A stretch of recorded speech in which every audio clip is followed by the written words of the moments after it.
It's almost 6 a.m. here at Kanara Primary School, turned into a camp for people displaced by floods. The day has begun for Stephen Munge, a P4 pupil who has to sail the dangerous waters to school. After crossing to another camp between his home and the school, Munge joins another group of pupils waiting to cross River Semliki tributary to reach the school.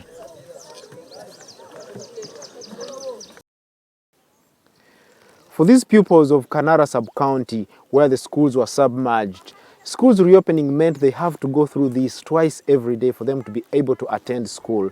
As you can see the queues ferrying pupils from P1 to P7. They have to do the same in the evening as they return to the camp.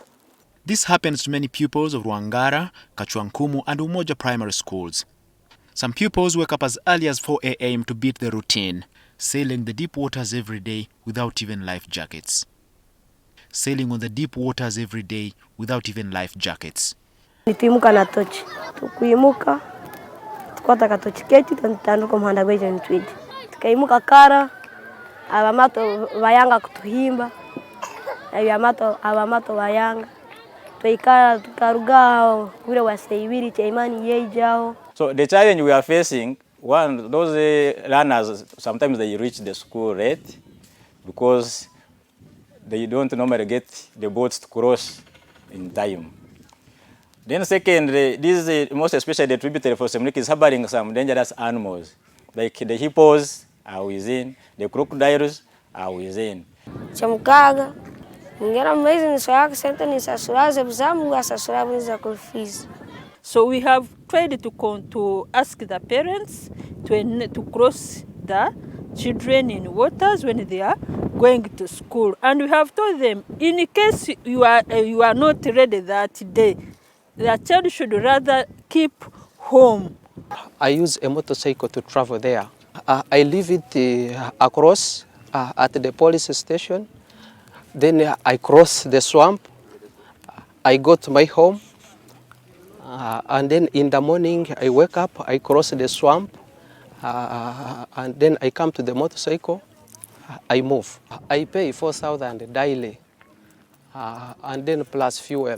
We are talking to this canoe rider that can they support us, can they reduce also on the price? That's one. Also, if possible, they look into the streets because these are their children. There are few options, but some parents have taken their learners to private learning facilities nearby to avoid these situations. Umoja Primary School has an enrollment of 558 learners, the sweltering heat bearing down on them.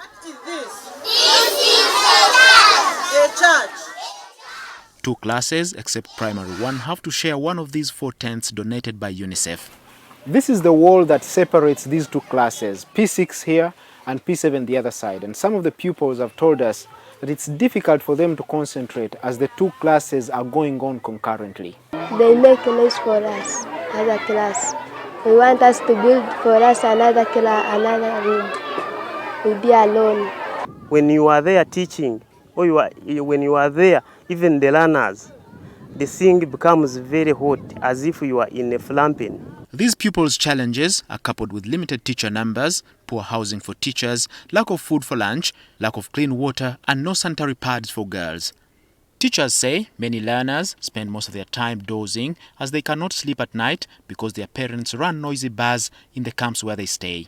I have girls who told me that they sleep at around 3 a.m. because all customers must first go out of the bar, and that's when they put their mattresses to sleep. Total enrollment in the 3 schools stands at 1,368, down from 1,628 pupils in 2019 when floods hit the sub-county and subsequently COVID-19 pandemic that led to schools closure. But there is still that challenge of those learners who have not turned to school due to some challenges. They are already used to making money.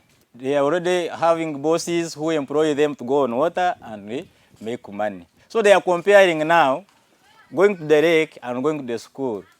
The education authorities in the district say they do not have a permanent solution to the challenges in the sub-county apart from appealing for more philanthropy for tents, sanitary ware, food and increased funding for utilities. Prime Minister Robin Anabanja promised to relocate the Kanara residents before the schools reopened, something that is yet to happen. The leaders look at it as the only permanent solution to the challenges in Ntoroko. Their source of livelihood is fishing. Therefore, when you tell them move away from the lake, they will not accept. Now, what do? We have identified some places that were not flooded, that were not submerged. If government can avail funds, about 2 billion, 3 billion, or even less, so that you make resettlement plans, you resettle those people there, then we can be able to budget for reconstruction of permanent infrastructure that was lost in the flooding. As Stephen Munge and his fellow learners try to cope with the underlying challenges each day, they will have to compete with other learners across the country in the national exams. Edward Mhumza, NTV.